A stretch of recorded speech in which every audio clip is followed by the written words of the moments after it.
안녕하세요. 꿈꾸는 이 팀장입니다. 이번 영상에서는 CJ 대한통운 122원 판가 인상, 우리의 대처는 이라는 주제로 한번 말씀드려 보겠습니다.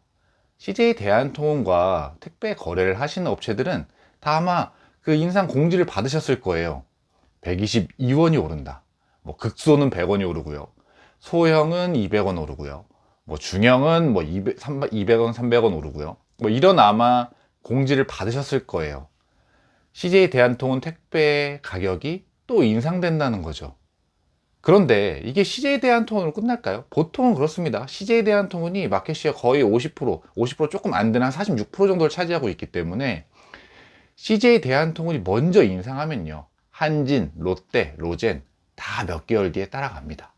CJ 대한통운이 택배비 인상하는 걸 오히려 좋아하고 있죠. 뒤에 업체들은 그냥 못 이긴 척하고 따라가면 되니까.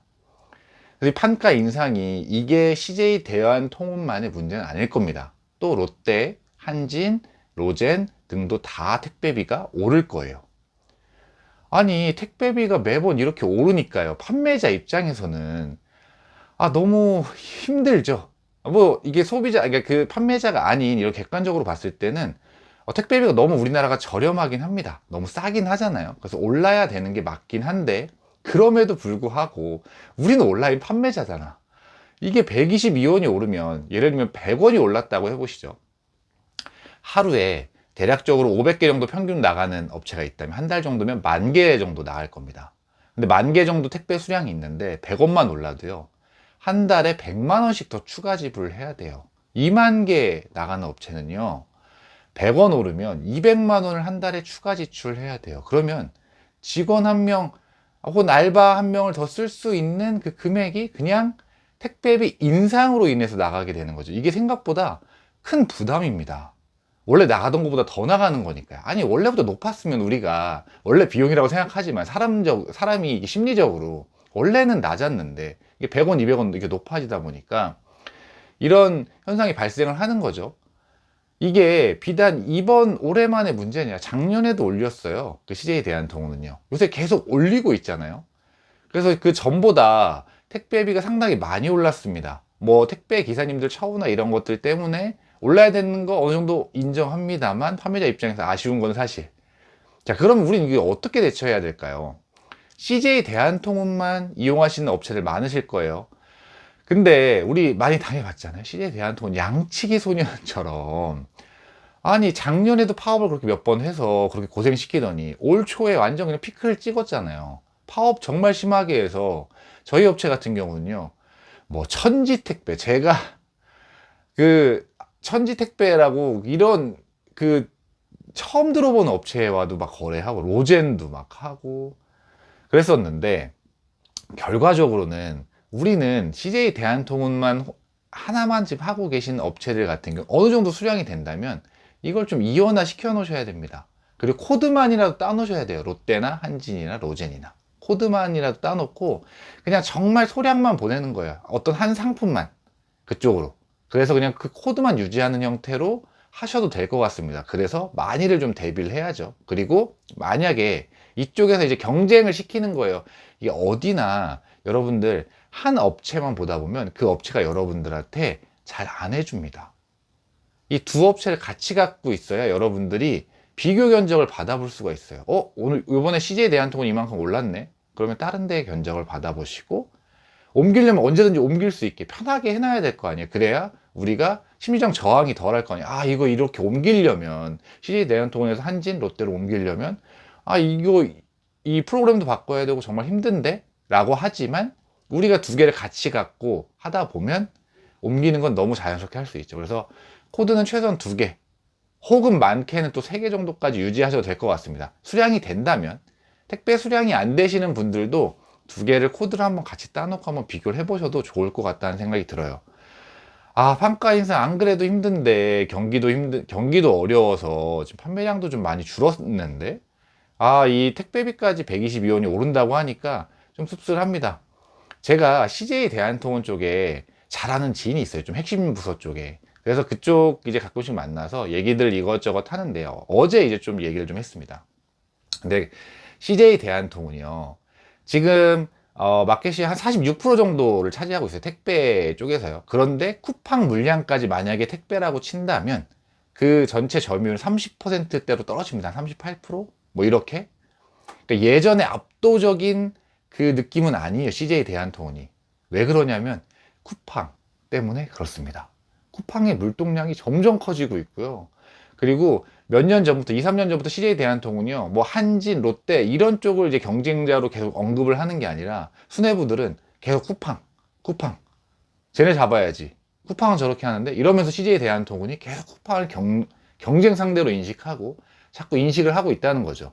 경쟁을 하려고 하고 있고요. 그래서 지금 CJ 대한통운이 이커머스라고 불리는데, 이커머스 쪽에 지금 되게 많이 투자를 하고 거기 적자를 보면서 투자를 해보려고 하고 있습니다.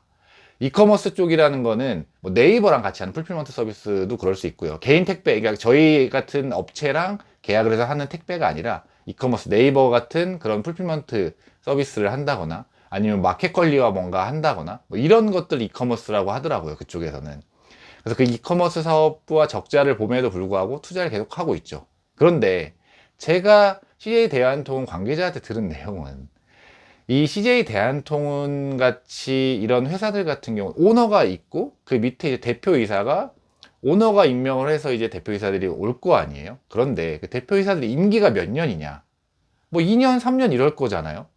그러면 이 사람들이, 쿠팡은 보세요. 쿠팡은 8년 동안 막 돈을 때려 부었습니다. 롯데 배송 6조 정도 적자는 냈죠. 6조 적자.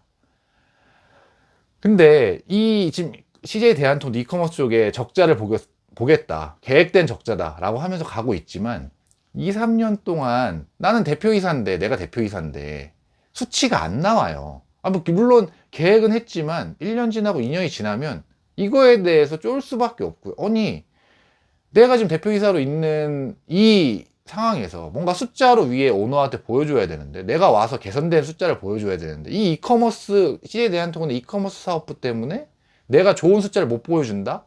위에 오너한테? 그래서 연임되는 것들이 힘들다? 아니 혹은 더 좋은 자리로 가는데 힘들다? 라고 한다면 어떻게 할까요? 그 대표이사들이.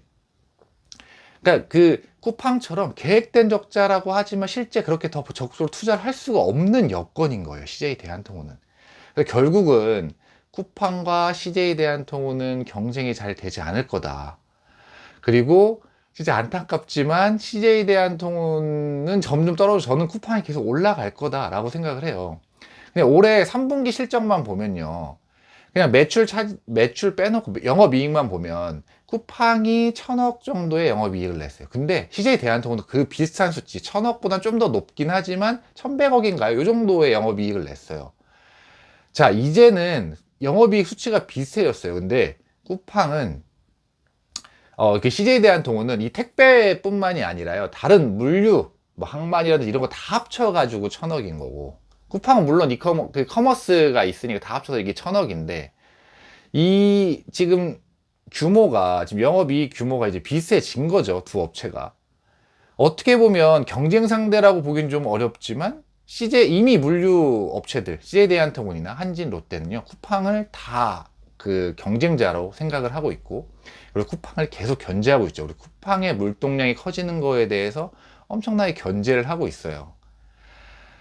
뭐 요거까지는 좀 약간 TMI이긴 했는데, 다시 이제 본론으로 돌아오면 어쨌든 CJ 대한통운이 판가 인상 122원을 했다, 내년부터. 그러면 롯데랑 한진, 뭐 로젠 다 따라올 겁니다. 그러면 내년에는 택배비가 또 인상이 된다. 우리 입장에서는 어쨌든 비교 견적을 꼭 받으셔라. 그래서 한 CJ 대한통운만 하지 마시고, 롯데만 하지 마시고, 코드를 두 개를 따놓기만 하시더라도, 다른 한 군데를 따놓고 한 군데만 이용하시더라도 꼭 한 군데를 따놓고 만일을 대비해라. 그리고 이 두 개를 비교 견적을 꼭 받아봐라. 그리고 더 싼 데가 있으면 그쪽으로 들어가라 라는 게 결론입니다. 이제 한진 쪽에서는 지금 메가허브라고 대전에 또 짓고 있는 게 있어요.